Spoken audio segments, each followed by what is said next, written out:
Hello and welcome to the BloodStream podcast, a show serving the greater bleeding disorders community, brought to you by Believe Limited and BloodStream Media, and made possible by our presenting sponsor, Takeda. I'm your patient advocate and host, Patrick James Lynch. And I am your healthcare advocate, nonprofit nerd, and other host, Amy Board, reminding you to please speak with a healthcare professional before making any treatment decisions. On today's show, we have Brendan Hayes and Heather Hicks from the National Hemophilia Foundation, and we are joined by Maya Bloomberg, a certified nurse practitioner, also known as the Heme NP. So we've got advocacy and clinical leads coming onto the program today. Stacked. It's stacked. We've got personal updates, it's Bleeding Disorders Awareness Month, all that and more on today's episode. Hey, listeners. Welcome to BloodStream. It's okay, Amy. You're still kind of green. And I think once we have like a few months under our belt, we'll get into such a rhythm. It'll just seem like, we've been doing this for years. I thought you were done. Okay, listeners, as always, thank you for joining Patrick and I here on BloodStream always. Well, I'm looking around at the studio, and I think probably all of that will be left in, which is horrifying. Hey, if you haven't already, please hit that subscribe button wherever you listen to your podcast and follow BloodStream Media on social media. Maybe you can see more, bloopers like that. There's so much good stuff. On social. We actually got a lot of good stuff coming out on social, a lot of video from the things that happen inside the studio. So if you're an audio-only person, you're missing out. Go check out the socials. Missing out. I also want to remind you, dear listeners, that the BloodStream podcast is indeed made possible by our presenting sponsor, Takeda. Takeda believes in a world free of bleeds, which, Amy Board, so do I. Oh, for sure. Me too. And did you know this? Takeda's dedicated more than ever in their efforts to offer a wide range of programs and support to help patients on their treatment journey wherever on that journey they may be. You can learn more by simply visiting bleedingdisorders.com. One more time, though I doubt you need it, bleedingdisorders.com. And for their founding and ongoing support of the BloodStream podcast, I would just like to say, thanks, Takeda. Thanks, Takeda.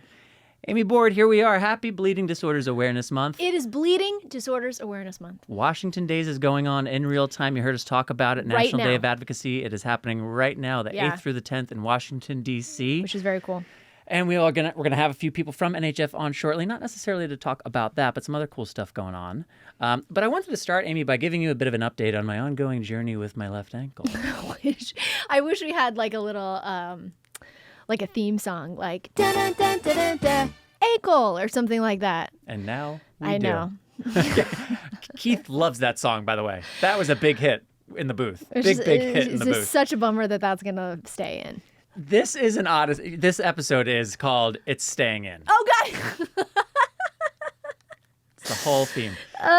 Speaking of it staying in, not really though. So I've been dealing with this ankle situation for quite some time, and we've been talking about it here. And here's the latest chapter, folks. On the And other it side. really has been an odyssey. More than I thought it was going to be. Way more than I thought it was going to be. I thought it was going to be a few months of trying to figure out a decision, and then there we go. But here we are.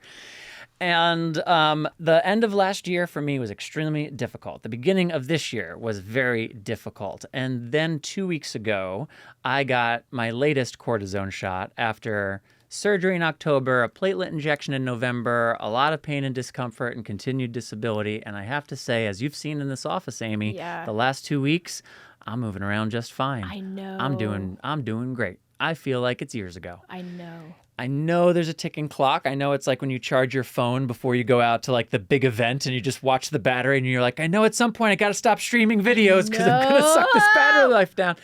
But right now, I'm in a season of my life that I am not ready to be taken out of. So while having Vivian and thinking about family planning in the future gave me reason to add additional urgency around doing something, the pain and the disability being the primary driver, but then also looking at the road ahead and determining I don't want to be dealing with this and trying to figure this out 2, 3, 4, 5 years from now.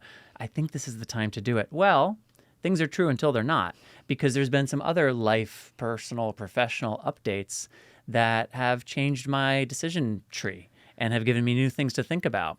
And frankly, I'm not in a moment where I'm ready to be taken out of the game for 2 or 3 months, where I'm recovering, hoping that after 3 months I'll be able to get around on crutches decently. Like, I was on a shoot for 12, 14 hours a couple of days ago, on my feet the whole time, bopping around. You go there. Wait, no, back to one. Hey, okay, common cook, action.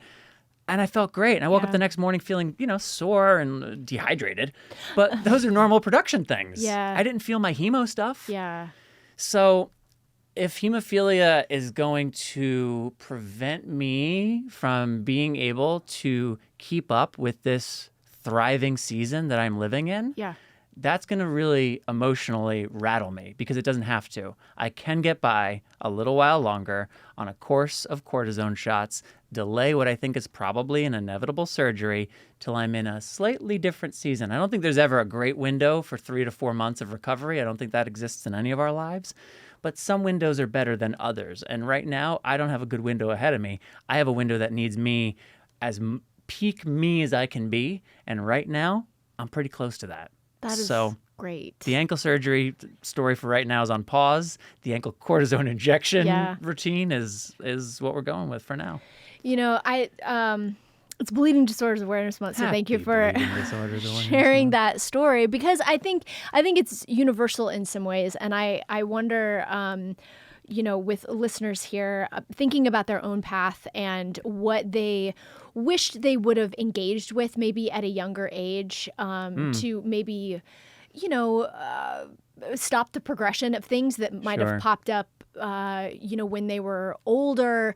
Do you have any of those thoughts? Do you have any of those thoughts of like what you wish you would have done maybe in like that young adult age or something like that? Well, I don't have like what I wish I would have done necessarily, but what comes up for me as you say that is, again, this idea of agency. So I feel like right now at 37, with a family and a business and an interesting career and some decisions to make, I'm taking agency over my health and over my management of hemophilia by realizing, even though a couple weeks ago I thought surgery was the right idea, I now believe it to not be the right idea for now. That's okay. This is dynamic. None of us live static lives, so these things change.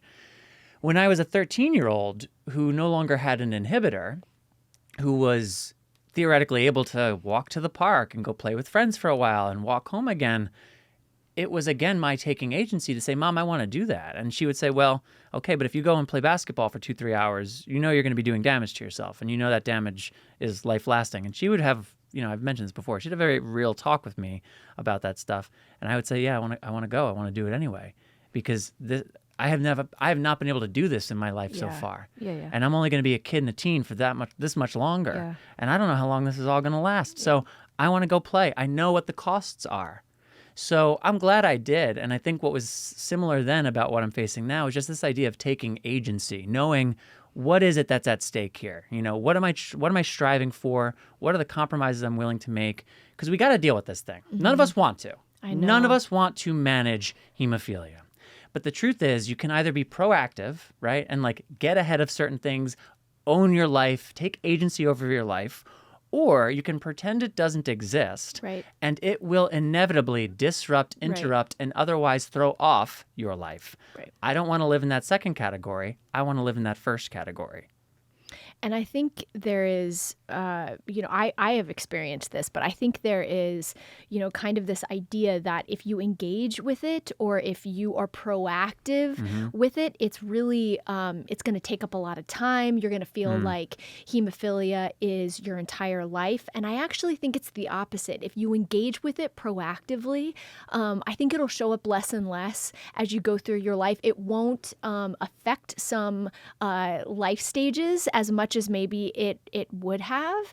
And I think it's kind of like reframing how we engage with our chronic illness, because it really, I think there is a level of almost depression and anxiety to engage with it when you feel it's like, this is the only thing that I have, and I have to just, and it's actually different to engage with it proactively when it's not an issue per se. Will help you down the line. My wife, Natalie, talks about the upfront work. And we're going to do this thing now. We're going to make the bed in the morning. We're going to make the bed in the morning so that when we come here later and we're tired and exhausted, the bed's made and it's just ready for us. We're going to do the upfront work. And it's very logical, but to be honest, was something that I didn't appreciate as much until she would say it over and over again. So I have moments sometimes where like, I don't want to do that thing. And this little light bulb goes off. I'm like, oh, upfront work. It's like, I'm either going to do that now or I'm going to do more work that I don't fully understand later on someone else's timeline. I agree. Yeah. I agree. I think it's so funny that we're talking about this because our first guests, Brendan Hayes and Heather Hicks, are from NHF. They're from the education department at NHF.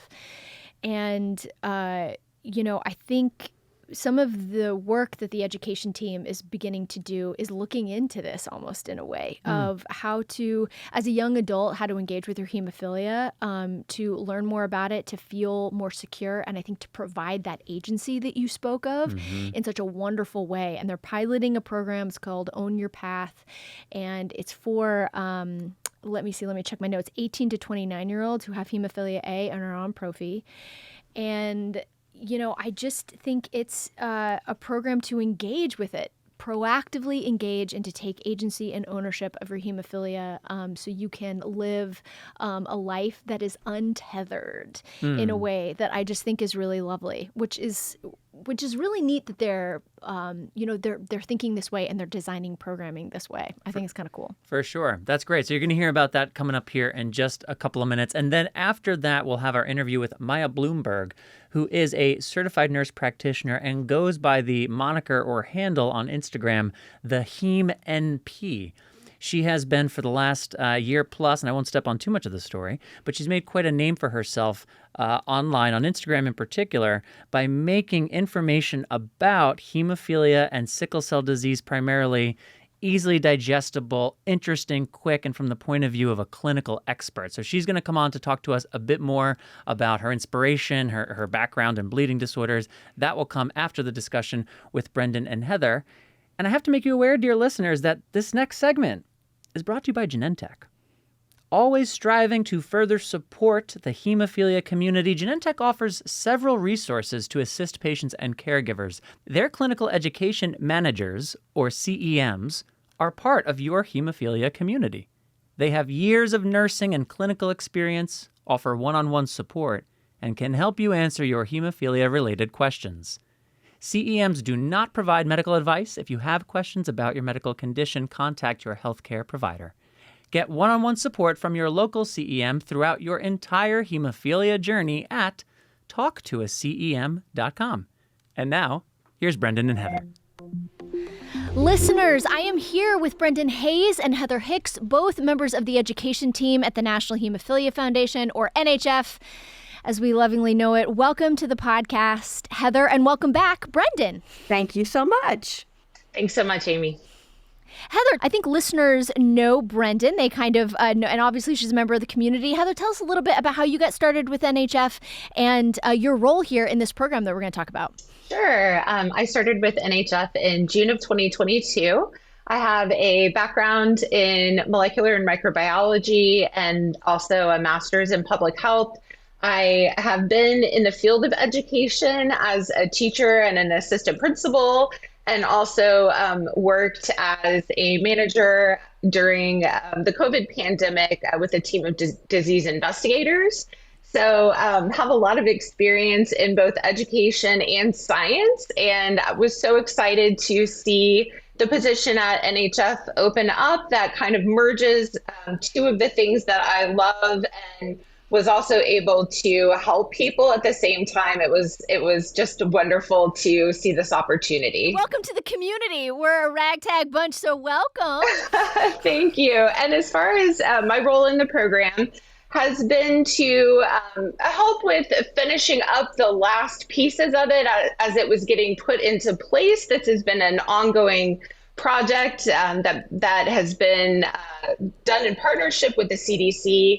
And I kind of came in the last pieces of it, but I've been helping develop our recruitment strategies, meeting with EDs from different chapters, meeting with staff from different HTCs, helping with promotional materials, ideas to get the word out about this program. So that's what I've mostly been doing. Incredible. Well, again, welcome. Brendan, tell us a little bit about On Your Own Path. This seems like a program that would be near and dear to your heart. So tell me a little bit about the genesis of this. What is the gap that it's filling, and what is the program designed to do specifically? It's fundamentally an adherence program. But as we know, adherence isn't sexy. So we're just going to say we're going to stay on top of our treatments. It's teaching people how to stay on top of their treatments, right? So I think that, I'm really excited about this program because I know that we do a lot of education, NHF and our community partners. We do a lot of education about bleeding disorders. We have the opportunity to raise healthy youngsters in this community, and then we launch them into the world, and that's where it all starts to go awry. So what excites me about this program is that it helps create not only fundamental information about bleeding disorders. So, I think we all think that we know everything that there is to know about a bleeding disorder if we experience it with lived experience. But in reality, there could be things that you don't know. There could be things that are new approaches, et cetera. So we wanted to, make sure that there was a very strong educational component. And the other piece of this that's so important is that, I think for the first time, we're really looking at, a very narrow population, which we don't typically do. So we're looking at young adult males with severe and moderate hemophilia who are 18 to 29 years old and that live in the United States. Super specific. And the reason being is that this is a pilot program, and we really wanted to figure out what the experience was like. Is this program actually going to make a difference? And so, we really wanted to narrow that population. But I think the key thing here is that, as a caregiver, and as, even if you think about our HTC partners, we all do a lot to make sure that we're adherent to medication. We all know the importance of adherence, and we know what could happen if we are not. And so I think when young community members go off, they stop thinking about their bleeding disorder because they're launched into the world and there's so much going on. They sort of put it off to the side. And I think that's something that really is scary to parents too. And so what our hope is with this program is to take that holistic view of the individual. What do they need to know about bleeding disorders? And then also look at things like, are you getting enough sleep? Do you have an exercise program that you're involved in? Are you eating well? Because if you're out partying late on a Sunday night, or you're up late cramming for an exam when that alarm goes off and you're supposed to do your infusion at 8 a.m. on Monday, you're not going to do it, right? So it's helping build some habits and skills to make improvements in all facets of your life in order to be effective at staying on top of your treatments. Heather, I'm going to throw this next question to you, but Brendan, feel free to chime in. Tell me about the mechanics of the program. How does it work? What does it look like? If I am a male with severe or moderate hemophilia between ages 18 to 29, what am I signing up for? Sure. So the program is app-based, so it can be done on your phone or on the computer, so easily accessible anywhere. And when you begin the program, there is... Wait a minute. Actually, I want to have a stop. So this is not a live educational program like we normally do. Yes, it can be accessed through an app or online through a website. So cool. Okay. Oh, cool. Yeah, and it is asynchronous for the most part. You can hop online anytime. So if you are an early bird and you like getting up early and you want to complete some of the work in the app, you can do it in the morning. You can do it late at night if you're more of a night owl. So it's really flexible in that it's available 24/7 and you can really work on it on your own time. But the first thing that you do when you get into the app as part of your profile, you take a short quiz that gives information about how much you know about your bleeding disorder currently. So, do you know what type of bleeding disorder you have? Do you know how to self infuse, how to schedule an appointment at your HTC? And based on your answers in that quiz, you will receive workbooks that will go through maybe some of the challenges or questions that you have about your bleeding disorder. So, if you're not sure who the individuals that comprise your care team are made of, you'll receive information in a workbook format about that, how to know, who's your social worker, who's your hematologist, those types of things. And the workbooks are very short. They give the information that you need, just the basics. So they take 3 to 5 minutes to complete.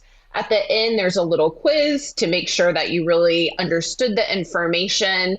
And the workbooks are always available. So if you need to go back and reference something, maybe it's time to order your medication, and this is the first time you're doing it on your own, and you remember you did a workbook about it, you can go back and look at it and follow those steps to get that completed. The app also has a health library on it.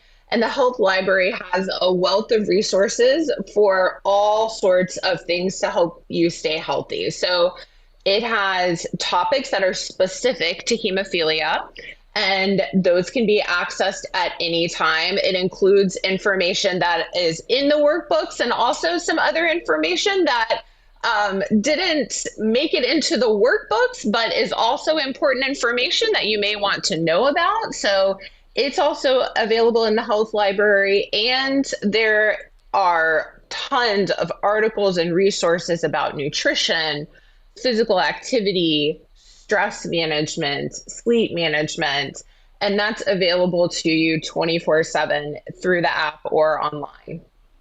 That's incredible. Brendan, anything to add? Yeah. We partnered with a health app firm. And so we're getting to benefit from all of this research and work they've done with other types of diseases and disorders. And so they've built this massive health library, like Heather explained. The other piece of this is that you get to work with a health coach, which is also unique. And it enables the individual to really set some realistic goals. So this isn't a situation where you have to sit down and explain to another person all about your bleeding disorder. This is someone who's going to help you figure out what are your barriers and obstacles that you have to overcome in order to be successful. And so, it's just a way to check in. And then we also have another component, because we know building relationships is also really important in this community. And so we have monthly meetups that you can attend. And these are live sessions. So this is a little bit different than the rest of the program. But we wanted to have a touch point for folks. We wanted them to be able to come together and talk about topics that are important to them. And then finally, I'll just throw in that there are some financial incentives as well for participation and completion of activities. I was going to ask. Oh, that's great. Well, let's go back to the health coach. That is really interesting. Is that live, like a Zoom, web meeting that they have like a certain amount of like coaching sessions if they sign up for this program? Tell me about that. Absolutely. Yeah. There is a live component, and then there's also a check-in, so they're going to text you and how's it going? Any questions for me? If they see that you're not completing your stuff, they're not going to yell at you. They're going to say, hey, is everything okay? Is there anything I can help with? Want to make sure that, you are, moving forward in the program. So I think, one thing that's intriguing about the health coach is, again, they're bringing a wealth of knowledge from other disorders into this. So, if you have this insurmountable obstacle, or it appears to be that way, they may have completely different ideas about what could help, what could get you back on track. Heather, how long does the program last? When you sign up, what is the commitment that you're signing up for? So the program is designed to last for 6 months. You have a full year access to the app, but for 6 months, you will have the monthly meetups and the coaching sessions. And that is when you're really going to be focusing on completing those workbooks. And Heather, is it a rolling enrollment? So It is. there's not like a fixed. Okay, Correct. so you can kind of sign up whenever. People can sign up anytime. Yes. That's terrific. This sounds like such a unique program. I'm really interested maybe to have you guys back in a year to see how it went, what you learned. This sounds really encouraging. Brendan, tell us where folks can sign up, get more information. Where can we send folks to learn more about On Your Path? The best way to reach out to us is through the email address onyourpath@hemophilia.org. That's going to get you in touch with Heather and I, and then we can answer any questions and get you referred to the health app company to get started. I also wanted to mention, Amy, that this program is confidential. While NHF is administering it, so to speak, we're getting things started. I'm not going to know what John Smith is doing in the program. That's between John Smith and his health coach. And if he chooses to communicate with his hemophilia treatment center about what he's learning, what he's doing, he has the ability to pull them into his circle of care.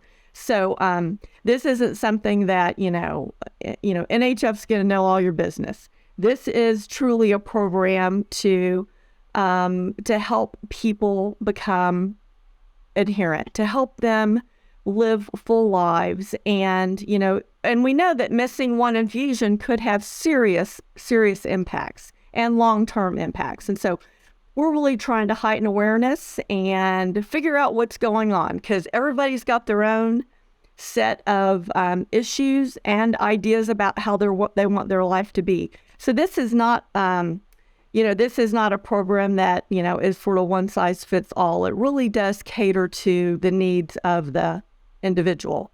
And, one last thing I just want to throw out here too, Amy, is that, for those of you in the community that know me, I do have 2 adult sons with severe hemophilia.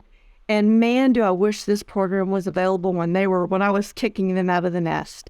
I think for me, it was really scary to think, we've worked so hard to make sure they have great healthy joints and they're doing their infusions on time and all that stuff, right? Well, when they leave the house, we don't know what happens.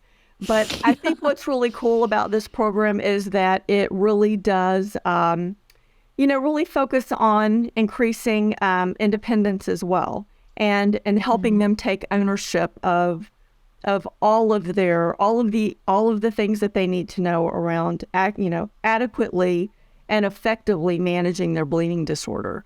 So it's something that we're really excited about. And I think from a caregiver's perspective, there's certainly a lot of programs in place to transition, as you're moving from high school into college, or you're graduating high school and you're moving out, right? There are all these programs.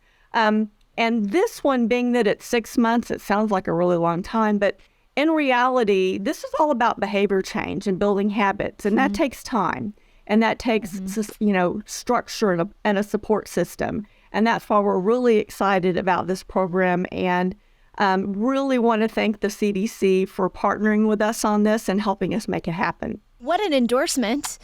Brendan Hayes, one of our most treasured hemophilia moms in the community. Oh, thank you so much, y'all. Brendan, as always, thank you for sharing your story and sharing the work that you're doing at NHF. I love following what you're doing. And Heather, again, welcome to the community. Thank you.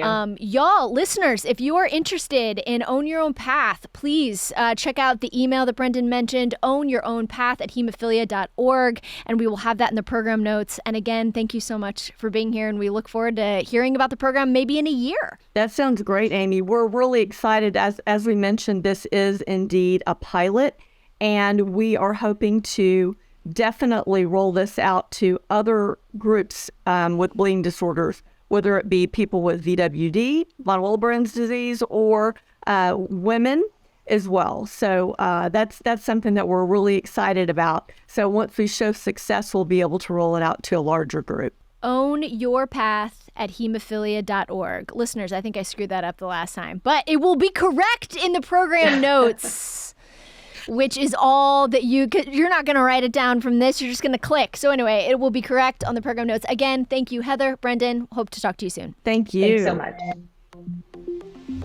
Thank you, Brendan. Thank you, Heather. And again, there's more information in the program notes. Correct. Next up, mentioned earlier, Maya Bloomberg, Heme NP, nurse practitioner, sickle cell hemophilia expert, doing a lot of stuff on digital media. She's going to be doing some stuff with us here on BloodStream, and you're going to hear all about that and more right now. Amy and I are now joined by Maya Bloomberg, family nurse practitioner, the Heme NP. Maya, thanks for joining us here on BloodStream. Welcome. How are you today? Doing great. Thanks so much for having me. You're welcome. Amy and I have been a fan of your content, so let's jump right in. What inspired you to start the Heme NP Instagram account? You know, thinking back, it's been almost 2 years now, and it really started in the peak of the pandemic. There was so much misinformation out there, and I'm a huge nerd, and I was just trying to think of creative ways to use my expertise to help fight that misinformation. And, you know, I went to art school for 8 years, so I'm always super creative, and it was honestly just the most beautiful marriage of my creativity with my book smart and being able to create content to just create easy, digestible information to allow patients to really just feel empowered to take charge of their health and have the right information to do so. And you're specialized in non-malignant hematology. You just mentioned art school too. So how did you get interested in healthcare and specifically non-malignant hematology?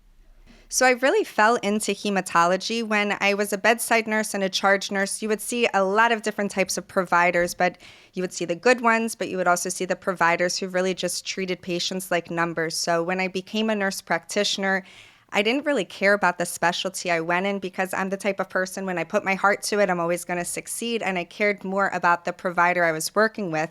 And I had a few offers in a primary care provider and infectious disease, but I could just tell by that connection I would probably have gotten a little resentful.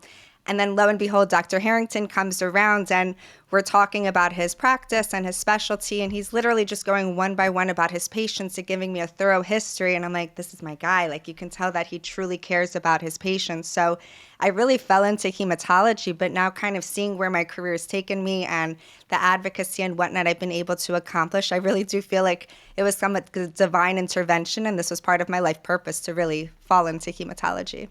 Wow, that's powerful. So you started this Instagram account about 2 years ago. You said during the pandemic. Was there anything in particular about the pandemic that inspired this account? It's more that a lot of my patients would always say to me that, oh, I read this on Facebook, oh, I read this online, and they would trust the information they're reading online as a reason to not get vaccinated. And we just have so much information, especially for the population of patients I take care of, especially those living with sickle cell disease. We knew the outcomes of getting COVID with sickle cell is much worse than compared to the general population. And we have heaping evidence that the vaccine, it's safe, it's effective, and it helps prevent death. So when I was having patients trust what they're reading online more than what their providers were saying, I knew it wasn't just exclusive to them. This is probably a general problem, and it's really what motivated me to kind of go in that arena. Maya, are there other clinicians online that are doing the same thing as you are? Is it kind of a dry field? You know, you don't hear of a clinician or a nurse practitioner, you know, who has Instagram savvy. What has that been like? Can you push through the noise, or what has that been like? So it was definitely a learning curve. I think there's a lot of other medical providers. We're called medfluencers, which I'm an advocate, but they call us medfluencers. And there's a bunch of providers, but what I found was a little differentiating for my page versus the other providers' pages is a lot of my information is just directly geared to empower patients. Yes, if healthcare providers read my information, they'll learn a lot and whatnot, but I really just wanted to simplify hematology because hematology can be so intimidating, and it really is a complex field. And I feel like I just have a knack for simplifying it to the point where you can take the information and actually translate it into your life and clinical practice. But there are a lot of providers who are doing it. There are a few in the hematology field specifically, but I've seen it across the board in pulmonology and eye specialists, lung specialists, et cetera. You mentioned having a knack for being able to simplify the information for the purposes of a post. I'm curious how you determine what you want to post about, what topic, how does that come about? What's your process? It's so random. Honestly, one day I'll be going to sleep, and I swear it's when I'm going to bed is when all of my ideas kind of flood in. So if I'll get an idea, I write it down on my nightstand and that'll prompt it. Otherwise, it's really, I try to post things that aren't talked about often. So recently I posted on sexual health because at the end of the day, when we're talking about patient care, it involves the mind, body, soul, etc. But you can only fit in so much information into one clinic visit. So I try to think of topics that should be discussed but often aren't because we might not have the time constraints and whatnot. I'll also choose topics that just are frequent conversations that I'm having in clinic with patients that I want to just spell out into the world. When it comes to hemophilia or sickle cell, there's a shortage of providers that really are specialized in that area. So I feel like just the small details, even just as much as family planning or what it means when you're getting pregnant or if you want to become pregnant, I try to think of what those hot topics are that I get asked often in clinic and kind of translate that into my posts. Maya, we get asked this all the time, knowing that there's, misinformation out there, knowing that patients are still going to be out there and wanting to celebrate that. I mean, it is such an isolating thing having a rare condition. And so, these online spaces have just been wonderful for patients, for caregivers to connect. But there's always this gray area of what's everybody saying on there? And as a clinician, how do we quote unquote police that in some way? What are your kind of tips and tricks for patients and caregivers navigating the online space? Hearing something online, we all know, I do makeup tutorials online to, one of those things and I'm sure patients kind of hear tips and tricks online as well. How do you navigate that? How do you talk to your patients about that?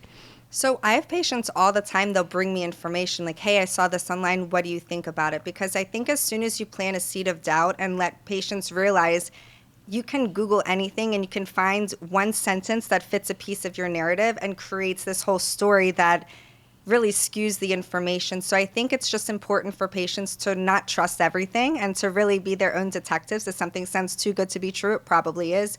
And hopefully you have a good relationship with your provider that if you find something, I love when my patients use it as a way to spark more meaningful conversation.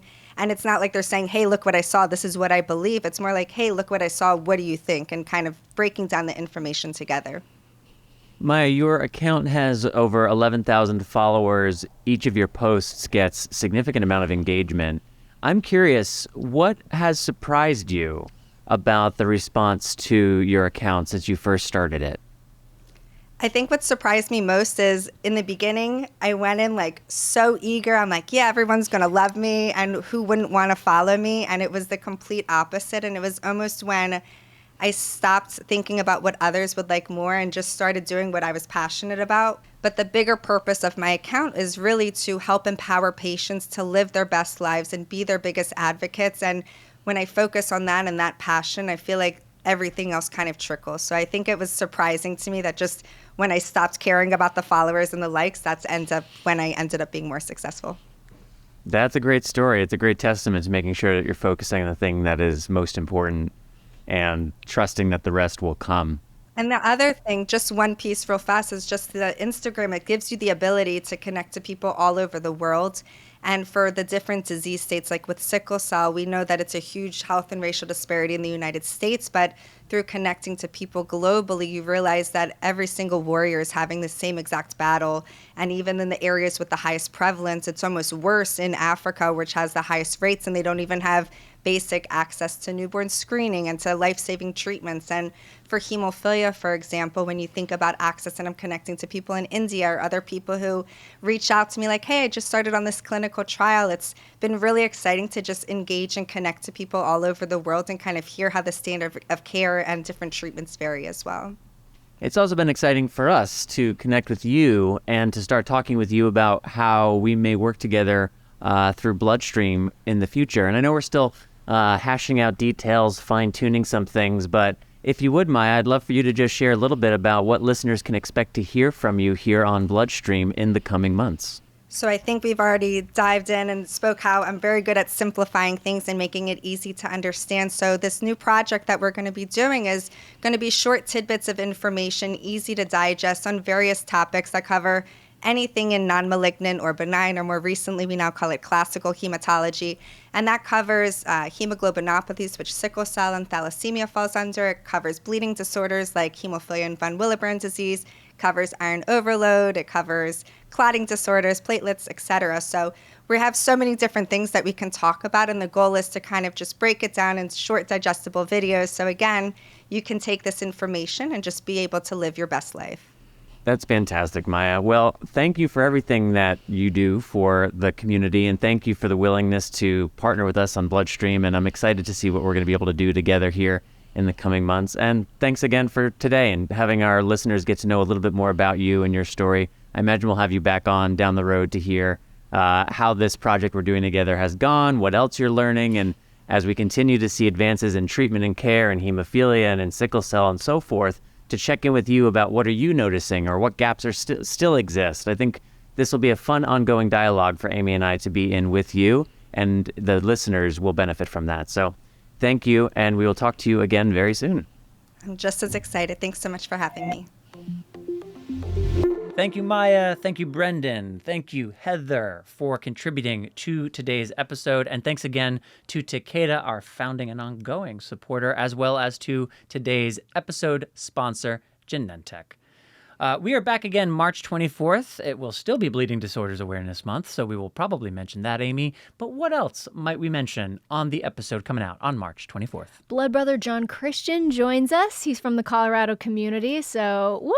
Yeah, you guys go back a little bit. We do go back a little bit, and he's a really cool dude, and he went over to China to teach English and has a phenomenal story about how he engaged with his hemophilia on his travels. Yeah. And he has written everything down. It's been in multiple stages, kind of his storytelling with this. Mm-hmm. So anyway, we hear from John and get to hear a little bit about his journey, and it'll be cool. For Bleeding Disorders Awareness Month, that's so cool. It is very cool. A very unique story and well articulated by John. So stick around for that next time on BloodStream. And we also have our first segment with Maya Bloomberg. Yeah, so next time on the pod, you will hear from Maya. She'll be contributing regularly to BloodStream going forward here, so long as we keep to our deadlines between now and the next episode. I know. Otherwise, we Say are a prayer. going to just have to, eat some humble pie in the next episode, Amy Board. There's not enough time to edit this out, so it goes, and we'll just have to account for it if it doesn't happen. But we are working with Maya. We believe the next episode will be the first one that you'll hear from her. So March 24th, mark your calendars. And with that, that is all for this episode. As always, listeners, remember to subscribe, listen to, and share episodes of the BloodStream podcast with friends, family, and colleagues. And if you have a loved one in the bleeding disorders community with a story that you think is worth sharing, contact us, mailbag@bloodstreammedia.com. Because we're always casting something. We are always casting something. And you can always connect with us on BloodStream Media or on our personal pages. Amy, my name is Amy Board. That is Amy Board. And Patrick James Lynch. Patrick James Lynch. Please connect with us on social. We're super fun on social. That is true. That is my name. I am your host, Patrick James Lynch. And I'm your other host, Amy Board. And until next time, March 24th, or at least that's what we're saying for now, take self-care of yourself. Bye, everybody. Bye-bye.